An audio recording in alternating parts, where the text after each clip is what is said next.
Come back to all of you on science clear classes. आप सबका स्वागत है साइंस क्लियर क्लासेस पर। और आज हमने जो वीडियो कंटेंट लेकर आए हैं इसमें जो हम लास्ट रिवीजन कर रहे हैं, जैसे लास्ट 48 आवर्स तो अब नहीं रह गए हैं, थोड़ा सा ये वीडियो लेट हो गई है अपलोड होने में, तो आपके लिए जो है, लेकिन अभी भी जो आवर्स हैं वो बड़े काम के हैं, बड़े क्रूशियल आवर्स रह गए हैं अभी आपके, क्योंकि परसों आपका एग्ज़ाम है, संडे में एग्ज़ाम है। और अभी हम एक वीडियो बनाएंगे कि आपको क्या क्या अपने साथ लेके जाना है डॉक्यूमेंट्स के लिए, वो भी हम उसके लिए एक वीडियो बना देंगे।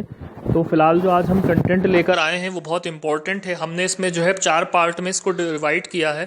पहले पार्ट में क्लास 10th के चैप्टर हैं, सेकंड पार्ट में क्लास 9th के जो बचे हुए चैप्टर हैं क्लास 10th के, और थर्ड पार्ट में जो है क्लास 9th के, और फोर्थ पार्ट में जो क्लास 9th के लास्ट चैप्टर हैं। तो हम यहाँ पे फाइनली होल रिवीजन करा रहे हैं आपको, और इस तरीके से जो है आपका एक अच्छा सा रिवीजन हो जाएगा।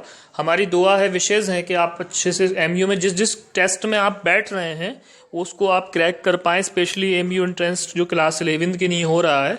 और आज मैं आप सबका बहुत शुक्रगुजार हूँ, बहुत सपोर्ट मिला आप सबका, जो लोग शुरू से जुड़े रहे हमारे चैनल के साथ उन सबका बहुत शुक्रगुजार हूँ, और नए लोग जो जुड़े उन सबका भी बहुत ज़्यादा शुक्रगुजार हूँ। तो आपसे फिर से गुजारिश है कि इसको ज़्यादातर लाइक शेयर करें, ताकि हम इनेबल हों कि आपको best study material, best things कराएं, जिससे कि आप जो है इस टेस्ट को क्रैक कर पाएँ। तो टेस्ट में समय कम बचा है और हम आपका ज़्यादा कीमती वक्त नहीं लेंगे। इसी को ध्यान में रखते हुए हम चैप्टर 5 की यहाँ पे रिवीजन करेंगे। फर्स्ट टू फिफ्थ चैप्टर हम यहाँ रिवीजन करेंगे, बाकी चैप्टर्स अभी हम रिवीजन नहीं करेंगे, और उन्हीं फैक्ट्स को पढ़ेंगे जो टेस्ट के लिए मोस्ट इंपॉर्टेंट फैक्ट हैं। ठीक है, तो ये पार्ट फर्स्ट है वीडियो का। पार्ट सेकंड और भी आएंगे, पार्ट थर्ड, पार्ट फोर्थ तक आएंगे। फिर इंडो इस्लामिक का एक पार्ट और हम कल दोपहर के बाद अपलोड करेंगे।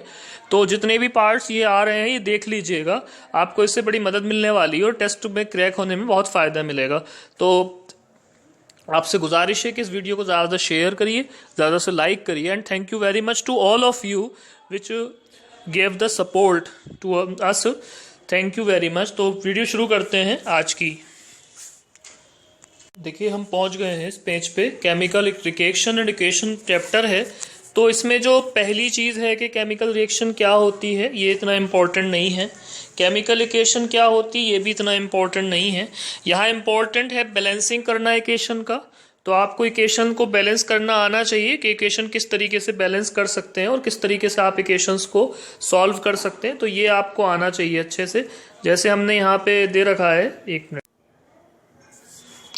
तो यहाँ पर आप देखिएगा कि जो केमिकल इक्वेशंस है ये तो इतना इम्पोर्टेंट टॉपिक नहीं है हमारे लिए।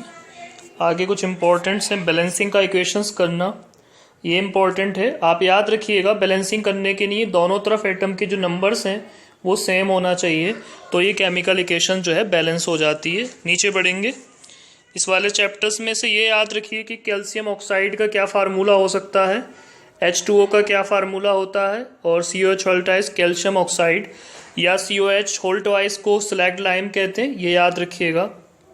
कैल्शियम कार्बोनेट का क्या फार्मूला होता है, ये याद रखिएगा इसमें। उसके बाद यहाँ पे जो सेकंड चीज़ बचती है एक्सोथर्मिक और एंडोथर्मिक। एक्सोथर्मिक क्या होती हैं, एंडोथर्मिक क्या होती हैं, ये रिएक्शंस आपको याद रखनी है। ठीक है, उसके बाद नीचे आ जाइए। थर्मल डिकम्पोजिशन कैसे होता है, इलेक्ट्रोलाइटिक डिकम्पोजिशन कैसे होता है। तो थर्मो में जो है गर्मी से, हीट से किसी चीज़ को तोड़ते हैं। CaCO3 को अगर आप तोड़ेंगे, जैसे आपने ये रिएक्शन में दिखा रहे हैं, ठीक है, थोड़ा सा नीचे करेंगे इसको, आप देखिएगा यहाँ पे CaCO3 को ये जो हैगा तोड़ते हुए दिखाया है इन्होंने। CaCO3 हीट लगा के CO + CO2 में बदल जाएगा।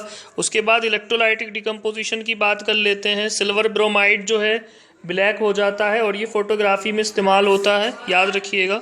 ठीक है, नेक्स्ट है इसमें जो इम्पोर्टेंट चीज़ बचती है डिस्प्लेसमेंट। डिस्प्लेसमेंट का अगर आपको तरीका याद करना है कि कौन किसको डिस्प्लेस करता है, तो इसके लिए आपको जो है, जो हमने रिएक्टिविटी सीरीज कराई है और शायद किसी वीडियो के लिंक में हमने उसको जो है शॉर्ट ट्रिक्स भी दी है, तो वहाँ से इसकी शॉर्ट ट्रिक्स याद करिए। लिटिल किशोर बाबू ने कनाडा में एक जिंदा फिश पकाई करके एक ट्रिक्स होती है, तो उसको आप याद करिए वहाँ से।